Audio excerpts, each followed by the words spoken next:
Hi, good morning everyone. We are Team Deep Panel, and today we're presenting our project titled, Robust Panel Time Series Algorithm Using Deep Neural Networks. To begin with, let's talk about the types of data we deal with. We can divide data into three main types, based on how it's collected and organized across time and entities. First, we have time series data. This is when data is collected over time for a single entity. For example here, the GDP values of Japan, collected from 2014 to 2024. Second, we have cross-sectional data. Here, data is observed at a single point in time, but for multiple entities. For instance, GDP values of multiple countries in the year 2014 represent cross-sectional data. Finally, we have panel time series data, which is a combination of the two. In this case, we collect data over time and across multiple entities. For example, GDP values collected from 2014 to 2024 for multiple countries.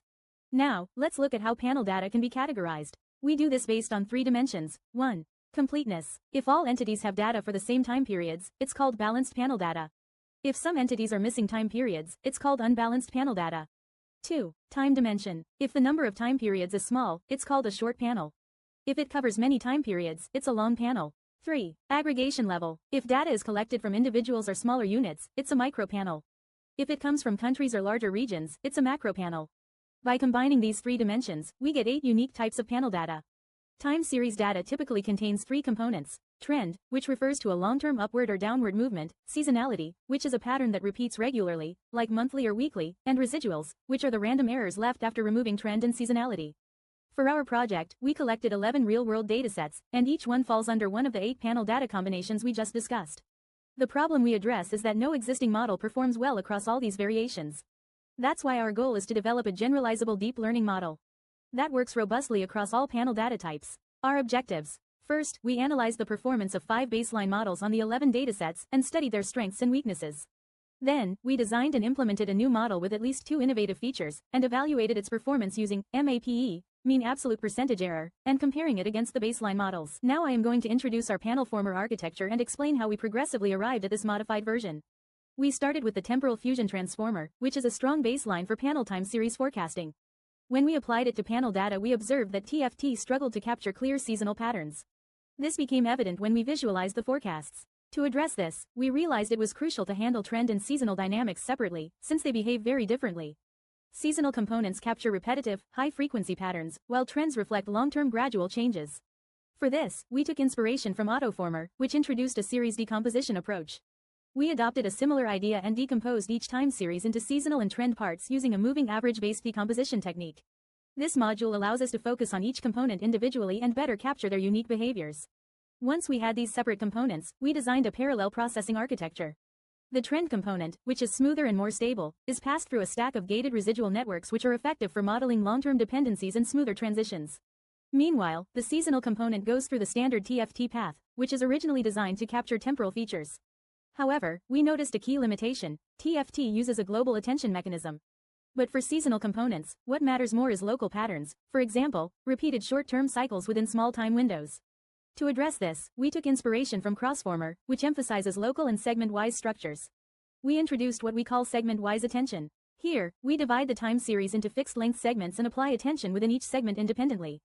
This enables the model to focus more on local periodic patterns rather than diluting attention globally. Another important consideration for panel data is that different entities may be related. For example, regions, product categories, or sensors may influence each other. Standard TFT does not explicitly model these inter-entity relationships.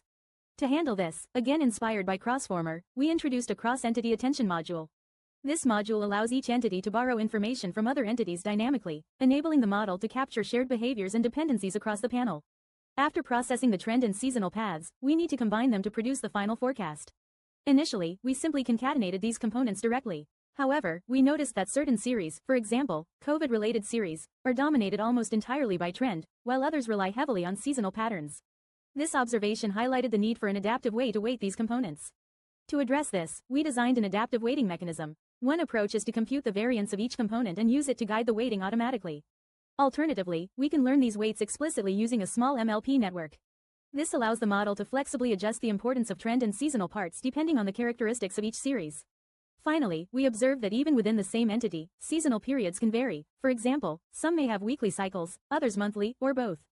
To account for this diversity, we enhanced our decomposition step to a multi-scale series decomposition approach. Instead of using a single kernel size moving average, we combine multiple kernel sizes. This multi-scale perspective allows the model to capture seasonal patterns at different temporal resolutions simultaneously.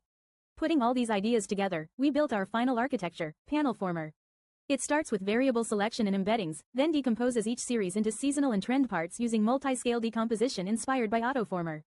The trend component is modeled through GRNs, the seasonal component through a modified TFT path with segment-wise attention and cross-entity attention inspired by CrossFormer.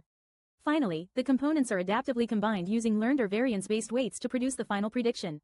In summary, PanelFormer overcomes the limitations of standard TFT by explicitly separating components, incorporating local and cross-entity attention mechanisms, and adapting to different seasonal structures and entity interactions. This makes it a powerful and flexible architecture for complex panel time series forecasting problems. This slide presents the experimental results using mean absolute percentage error, or MAPE, to show the step-by-step improvements that led to our final model, PanelFormer. In this table, green-colored cells indicate models that outperform the base TFT, while bolded values highlight the best-performing model. Out of 11 datasets, PanelFormer outperforms TFT on 9 of them. A notable case is the electricity dataset, where the MAPE initially exceeded 100%. After applying a smoothing technique, it was significantly reduced, from around 190% to just 12%.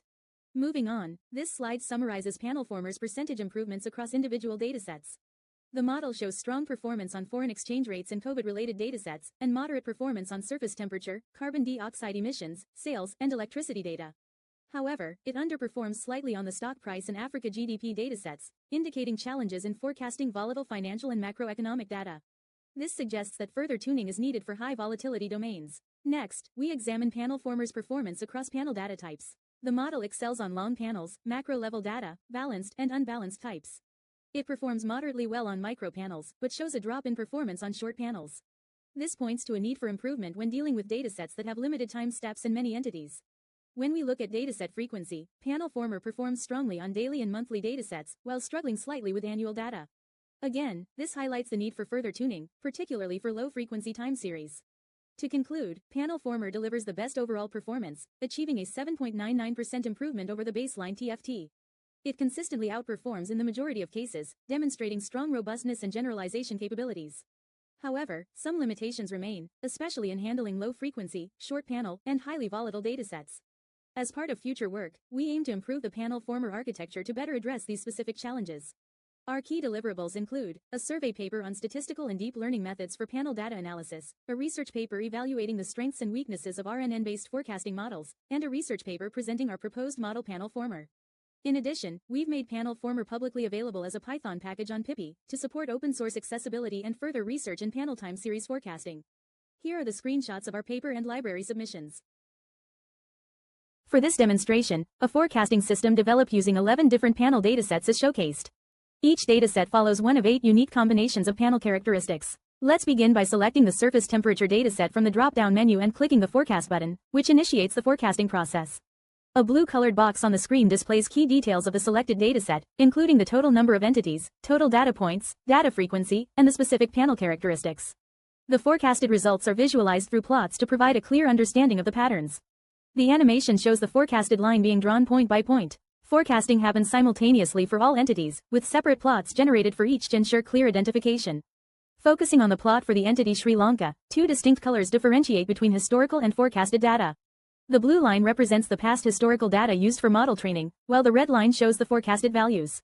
The model predicts 30 time steps ahead. Additionally, forecasts are generated for 7 quantiles, visualized through shaded bands. Users can select the desired quantile output based on their specific needs. The dashed line represents the median or the 50th quantile forecast. Finally, the mean absolute percentage error is displayed, providing a quantitative measure of forecast accuracy.